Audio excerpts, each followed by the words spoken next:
शहर की प्रथम महिला महापौर हमें ज्वाइन कर चुकी हैं। तो जी हाँ, जोरदार करतल ध्वनियों के साथ में स्वागत किया जाए हमारी अपनी महापौर मिसेस मालती राय जी का।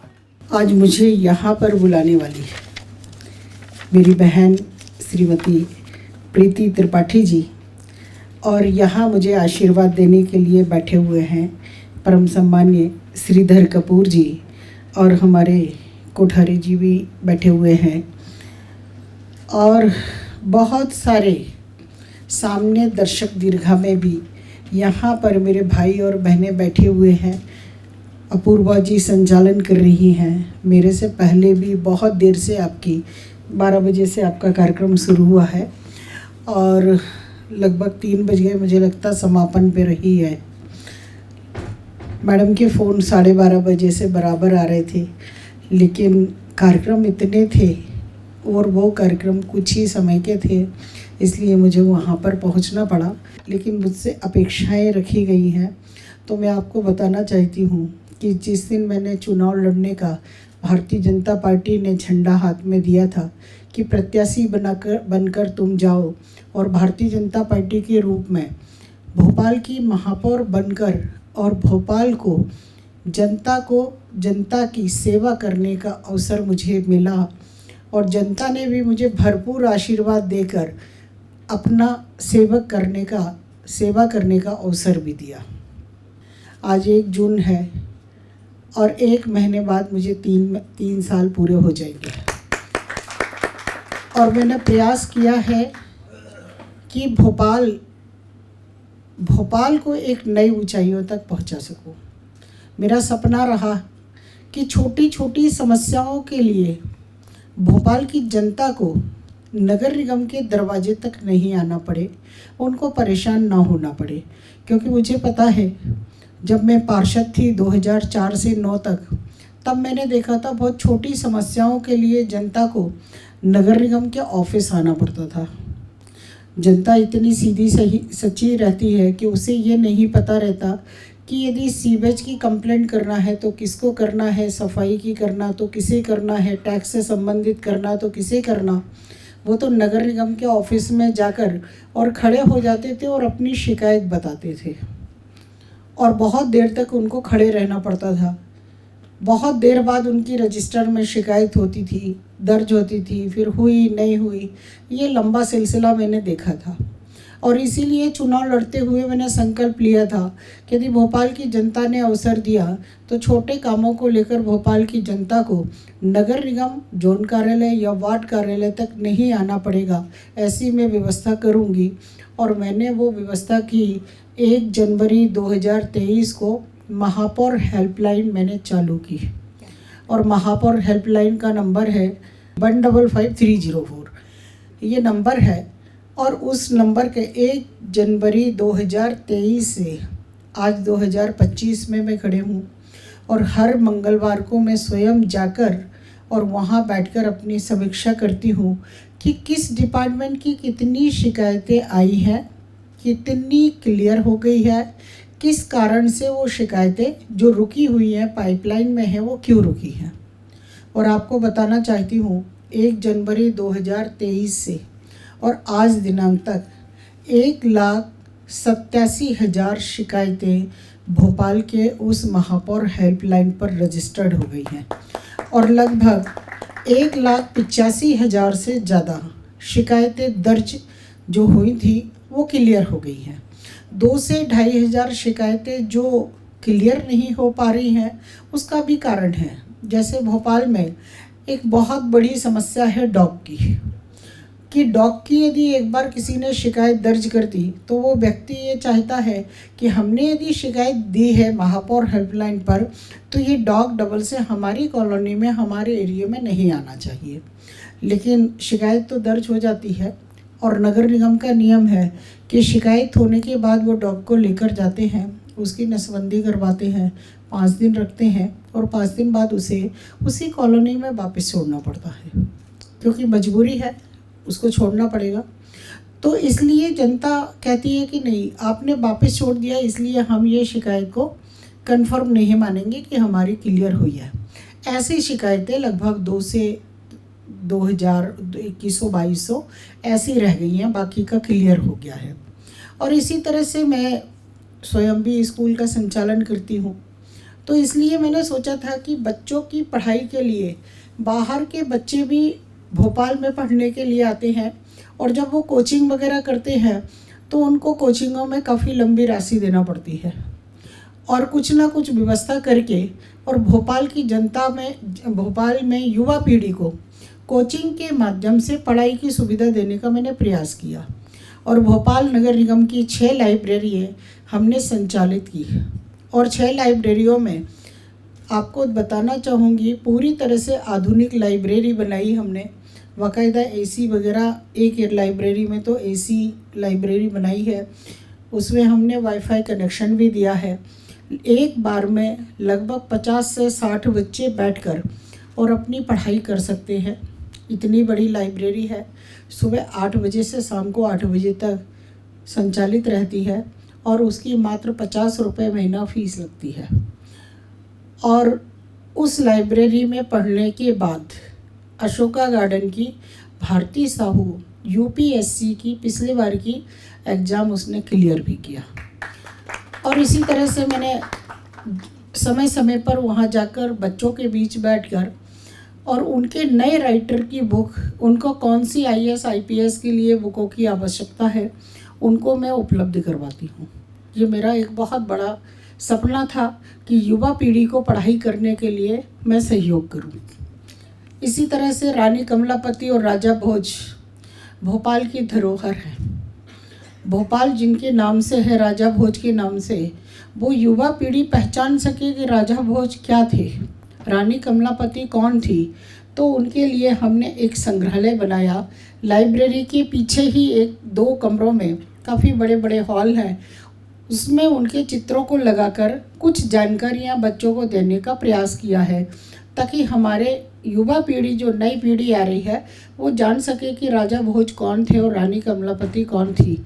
नाम तो है कि राजा भोज का प्रतिमा भी लगी हुई है और रानी कमलापति के नाम से तो पार्क ही बना है।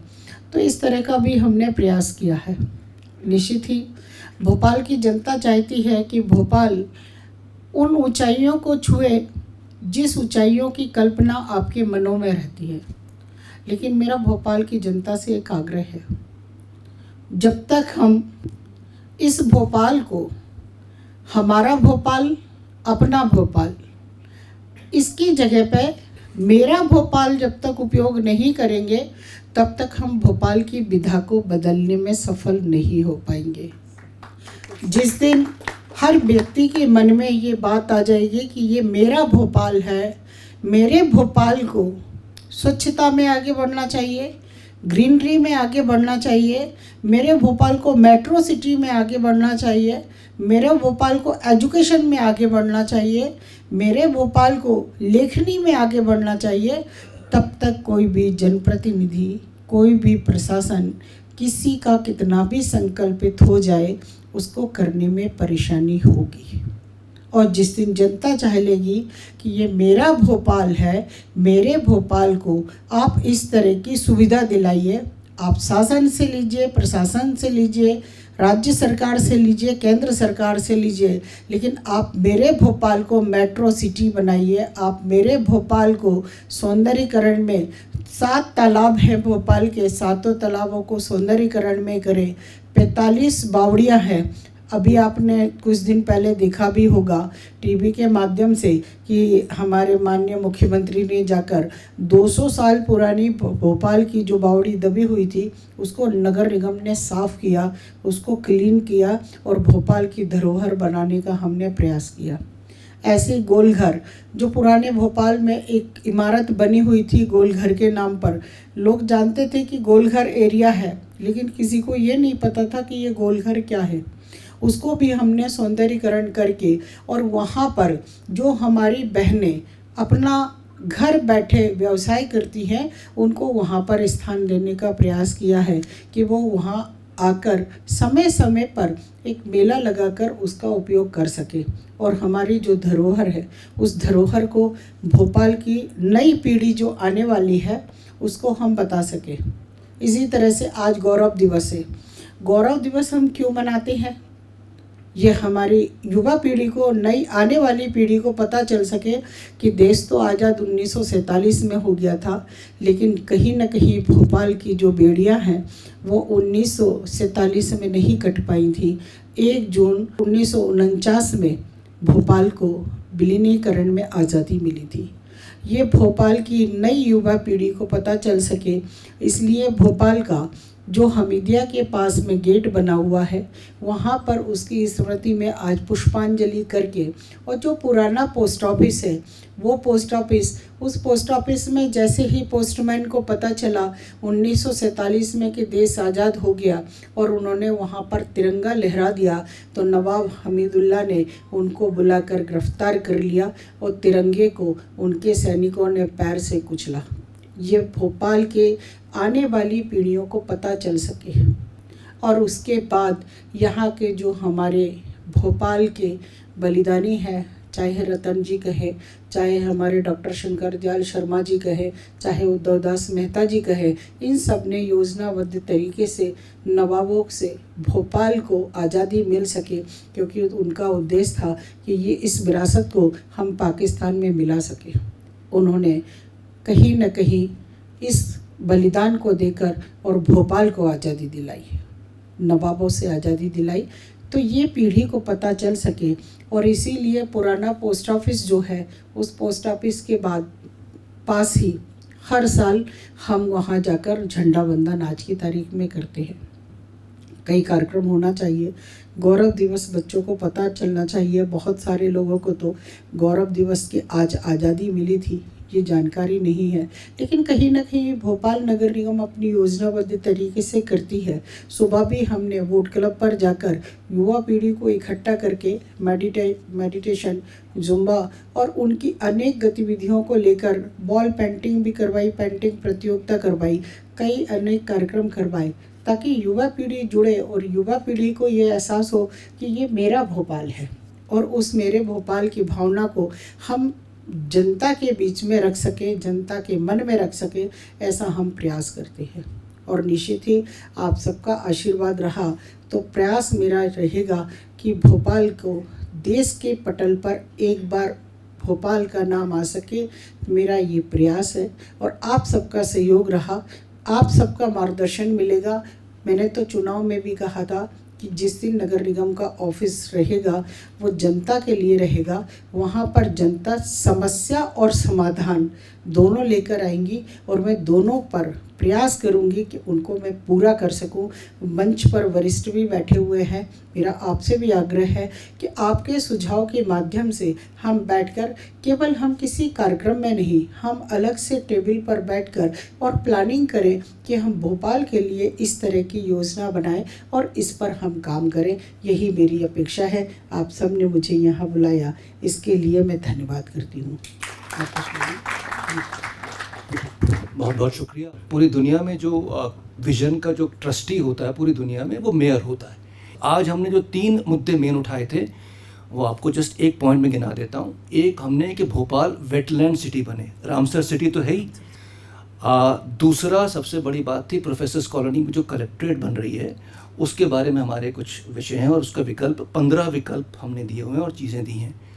तीसरा जो है वो शासन स्तर का है, सेंट्रल विस्टा जो वल्लभ भवन की हैं, तो उसमें आप मेंबर वगैरह रहेंगी।